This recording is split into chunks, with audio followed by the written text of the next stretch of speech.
Treasure Island by Robert Louis Stevenson. Chapter 1.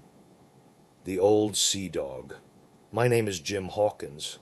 I am writing down the complete story of Treasure Island, keeping nothing back except the exact location of the island, because there is still treasure buried there.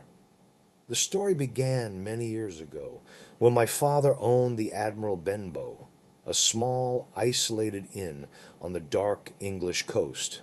One cold, windy afternoon, a mysterious and menacing old sailor arrived at our door. He was a tall, heavily built man with a dark, scarred face and a heavy sea chest. He called himself the captain, and he paid us to keep a constant watch for a seafaring man with one leg. The captain was a terrifying guest. He drank far too much rum and sang loud, frightening sea shanties late into the night. He terrified the local villagers with his violent temper and his horrific stories about hangings, fierce storms, and wicked pirates. However, the captain's dark past eventually caught up with him. A blind, terrifying beggar named Pew arrived at the inn and pressed a small, round piece of paper into the captain's hand. It was the infamous Black Spot, a pirate's official death threat. Upon seeing the black spot, the old captain collapsed and died of a sudden stroke. Knowing that ruthless pirates would soon arrive to attack the inn, my mother and I frantically opened his heavy sea chest to take the money he owed us. Inside the chest, hidden under an old cloak, I found a mysterious sealed oilskin packet. We managed to escape into the dark, foggy night, just minutes before the furious pirates smashed the inn's door to pieces. When I finally opened the packet in safety, I discovered an old, detailed map of an island marked with a large red cross. Chapter 2. The Hispaniola. I immediately took the mysterious map to Dr. Livesey and Squire Trelawney, the most respected men in our district. Upon seeing the red cross and the detailed coordinates, they instantly realized its immense value. They decided to organize a grand expedition to find the buried treasure. Squire Trelawney traveled to the busy port of Bristol to purchase a magnificent ship named the Hispaniola.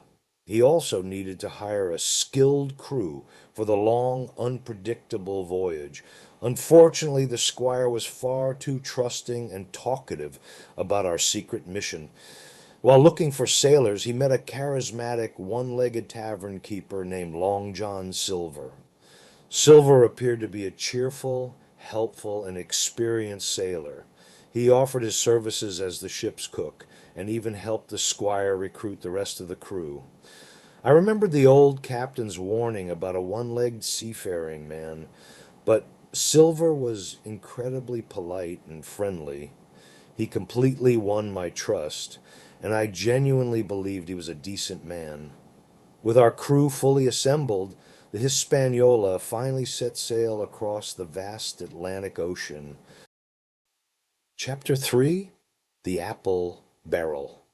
For the first few weeks, the voyage was surprisingly smooth and peaceful.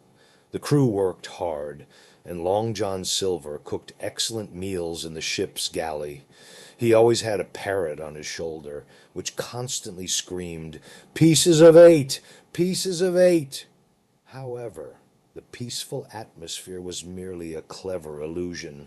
One warm evening, feeling hungry, I climbed inside a large, nearly empty apple barrel on the deck to grab a snack. Before I could climb out, I heard heavy footsteps approaching, and a man sat down right beside the barrel. It was Long John Silver, and he was secretly talking to several other sailors. Hidden in the dark barrel, I held my breath and listened to a conversation that froze the blood in my veins. Silver was not a simple cook. He was a ruthless pirate who had formerly sailed with the notorious Captain Flint.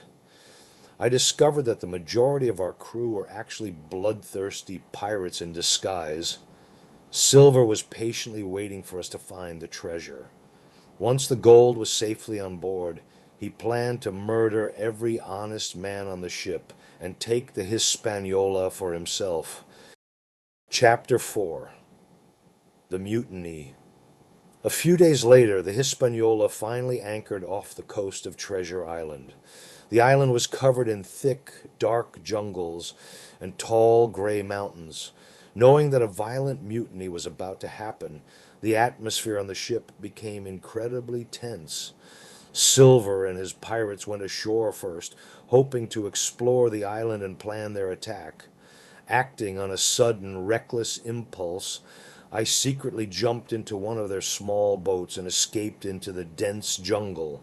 I ran desperately through the trees, terrified of being caught. Deep in the wild forest, I encountered a strange, wild-looking man dressed in rags.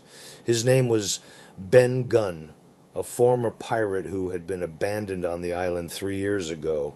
He desperately wanted cheese and human company, and he promised to help us defeat Silver's men.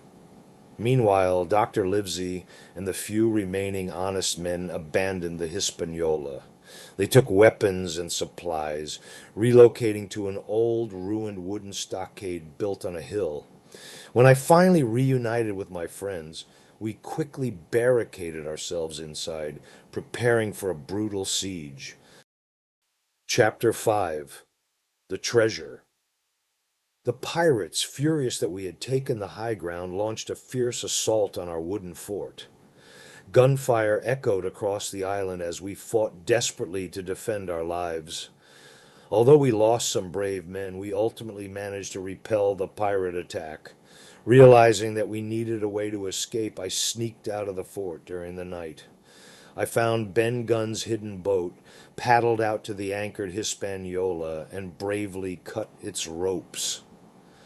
I successfully steered the massive ship to a hidden beach, keeping it entirely out of the pirates' reach. When I returned, the situation had drastically changed. Silver and his desperate men had captured our fort, possessing the treasure map. They forced me to march with them across the island to locate the buried gold, threatening to kill me if I resisted. When we finally reached the spot marked by the Red Cross, the pirates were absolutely devastated. The deep hole was entirely empty. The treasure had been dug up a long time ago. Ben Gunn had found the gold years earlier and safely hidden it in his secret cave. In the resulting chaos, Dr. Livesey and our friends ambushed the confused pirates. We claimed the immense fortune, loaded the heavy gold onto the Hispaniola, and sailed back to England.